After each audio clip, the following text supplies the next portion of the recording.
A series of unfortunate events. The Bad Beginning by Lemony Snicket.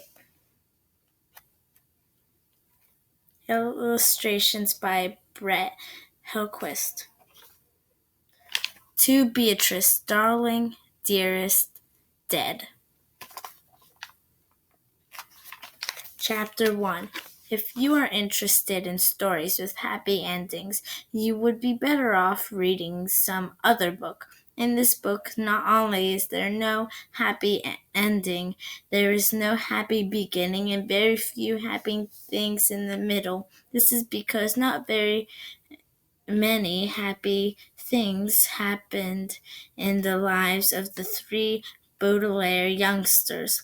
Violet, Klaus, and Sunny Baudelaire were intelligent children, and they were charming and resourceful and had pleasant facial features, but they were extremely unlucky, and most everything that happened to them was rife with misfortune, misery, and despair. I'm sorry to tell you this, but that is how the story goes.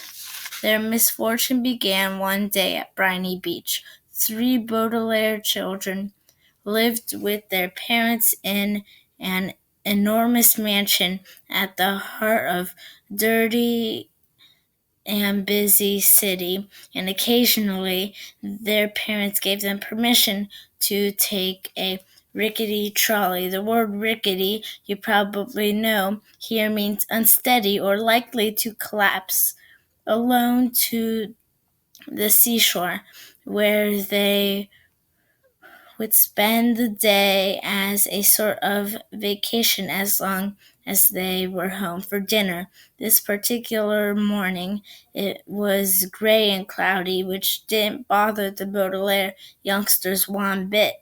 When it was hot and sunny, Briny Beechwood was crowded with tourists, and it was impossible to find a good place to lay one's blanket.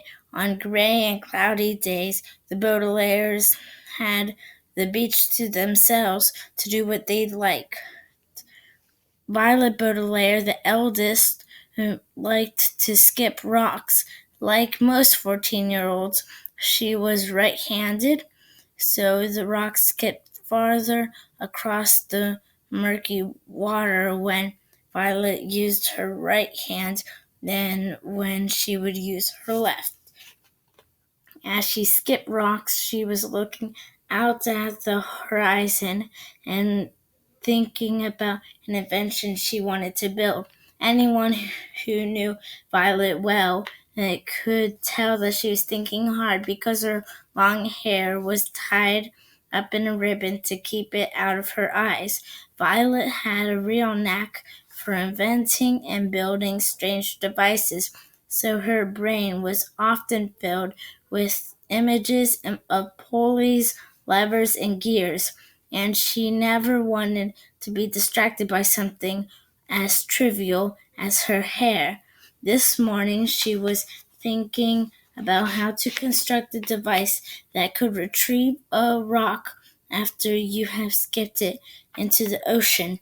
Klaus Baudelaire, the middle child and the only boy, liked to examine creatures in tide pools. Klaus was a little older than 12 and wore glasses, which made him look intelligent.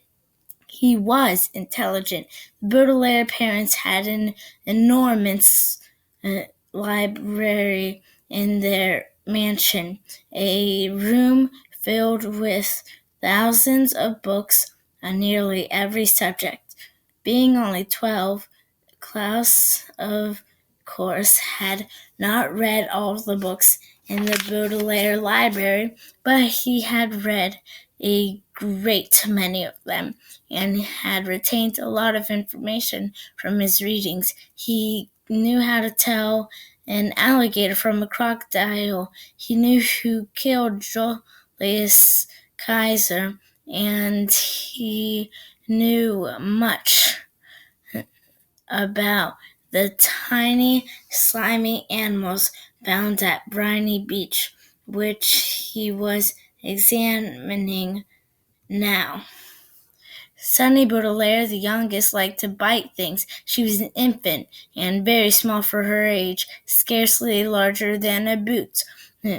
What she lacked in size, however, she made up for with the size of and sharpness of her 4 teeth. Sunny was at the age where one mostly speaks in a series of unintelligible shrieks, except when she used the few actual words in her vocabulary like bottle, mommy, and bite. Most people had trouble understanding what it was that Sunny was saying. For instance, this morning she was saying gack over and over, which probably meant look at the mysterious figure emerging from the fog.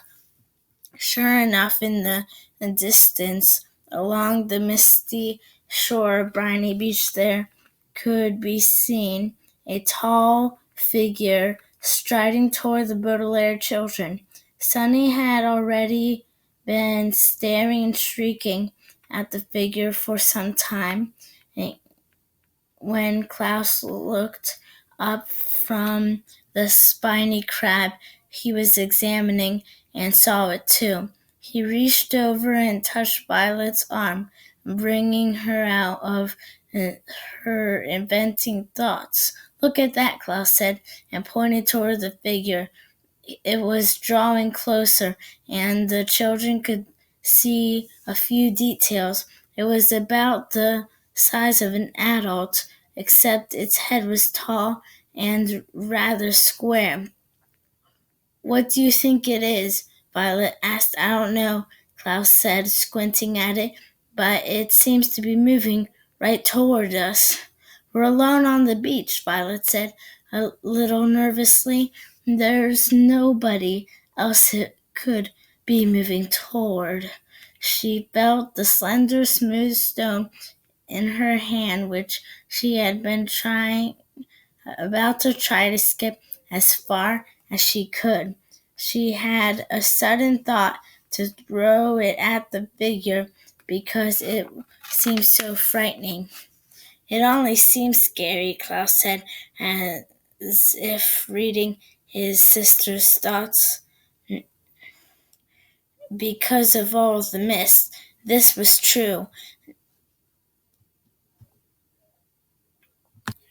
As the figure reached them, the children saw with relief that it was not anybody frightening at all, but somebody they knew, Mr. Poe. Mr. Poe was a friend of Mr. and Mrs. Baudelaire, whom the children had met many times at dinner parties. One of the things Violet, Klaus, and Sunny really liked about their parents was that they didn't send their children away when they had company over, but allow them to join the adults at the dinner table and participate in the conversation as long as they helped clear the table. The children remembered Mr. Poe because he always had a cold and was constantly excusing himself from the table to have a fit of coughing in the next room. Mr. Poe took off his top hat, which had made his head look large and square in the fog, and stood for a moment coughing loudly into a white handkerchief. Violet and Klaus moved forward to shake his hand and say, "How do you do?" "How do you do?" said Violet. "How do you do?" said Klaus. "Odo yow," said Sunny. "Fine, thank you," said Mr. Poe, but he looked very sad for a few seconds. Nobody said anything, and the children wondered what Mr. Poe was doing there at Briny Beach when he should have been at the bank in the city where he worked. He was not dressed for the beach.